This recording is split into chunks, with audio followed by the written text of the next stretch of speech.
Ashes. The clumsy, stiff Hassib Hameed is simply unable to cope with Australia's resilient pitching. Mark Taylor, the former Australia captain and opening batsman, made a telling observation on BT Sport about Haseeb Hameed on the fourth evening of the fourth test. "I think if you asked him right now what the field was, I don't think he'd have a clue," Taylor said. At the time, Hameed was labouring over 17 balls to open his account in the second innings, having just hit Mitchell Starc straight to mid-on, and the point being made was that he was so low on confidence, so immersed in his own struggles, shadow practicing almost every shot after the real thing had happened, that he was only hoping the ball went into a gap rather than placing it there. "He is thinking about survival rather than scoring runs," said Taylor. This was supposed to be the big difference in Hameed in his second coming in Test cricket. "We were told that he had altered his mindset, seeking more often the positivity of run scoring rather than the negativity of mere crease occupation. And we saw some encouraging signs of this in the series against India at home last summer when he made 250s. But as this Ashes series has unfolded,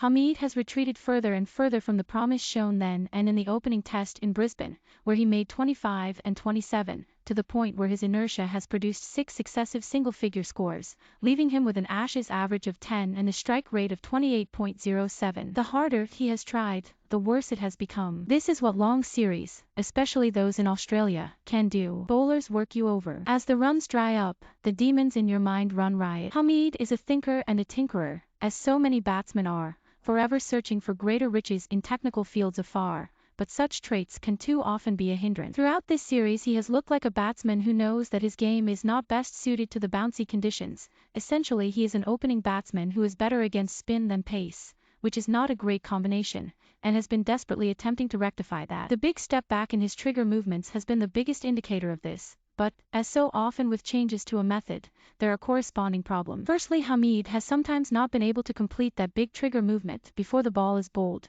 which is always a no-no, not least because you are still moving and will find it difficult to pick up line and length. A moving camera takes fuzzy pictures, as I advise young players. As a result, Hameed has really battled with moving again after that trigger. That is why he has often thrown his hands at the ball. There is little control then. There were some good signs on that fourth evening when he moved a little better, with his trigger done early and his head forward so that he could then move towards the ball and play with his hands tight to his body. But they were only glimmers of hope and, having been dropped once, he was soon gone for 9 on the 5th morning. And the brutal truth is that it has become increasingly obvious that Hameed does not know how to score on these pitches against these bowlers. He has no back foot game. The bounce means that throwing hands at the ball off the front foot is fraught with danger. And the other vicious verity is that a test series is no time to be tinkering. Taking a different guard for the left arm of Starc, exposing his stumps as opposed to covering them for the right armis, might have seemed a good idea until he was bowled in the first innings through a gate of the size usually found at the entrance to a mansion. It has almost been as if Hameed is too concerned with what is happening before the ball is bowled rather than after. That is when the important decisions are made. Triggers fire up muscles and put you in a position to move again. They don't score runs. It was interesting what Jonny Bairstow said after his first innings century. "You can look at technique a lot,